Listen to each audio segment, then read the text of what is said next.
来看科技真厉害，这是高雄寿山动物园创下全台湾头一个推出实体 AR 模拟翕相的体验。只要有动物园的 APP， 就会当甲7种动物同齐翕相，动物会出现伫你手机的荧幕顶悬。另外，为着要避免民众伫动物园内底找无路，也是有紧急的需求 ，APP 嘛有新增加一寡导览功能，互民众伫踅动物园的时会当更加利便。 你不要太……停，再过来一点点。有点选软体当中的 AR 大明星合影，亲像真人版的台湾乌熊、水豚君出现伫手机馆顶，互游客会当来合影。也亲像宝可梦游戏 AR 的景，嘛互游客讲真正特别。我觉得说，通常可能比较有趣味吧，因为不然通常如果直接逛的话，可能万一动物都在睡觉的话，其实没有什么好玩的。然后就增加一些乐趣啊，这样子。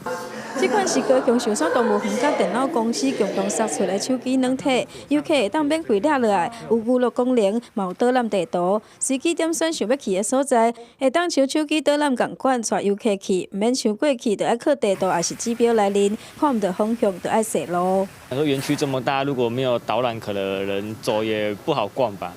有这个应该会比较好理解，跟想要去找的地方比较不会绕那么多路而已。另外一个创新的设施，就是这个 Help 救援起立。 寿山动物园你好。过去拄着紧急状况，民众拢爱到电梯来试紧急通话铃，也是找服务台现场工作人员协助。园方烦恼紧急状况袂当浪费时间，甲这个市里直接设定伫软体园区导览的界面，有状况点入去，就会当卡通服务专线。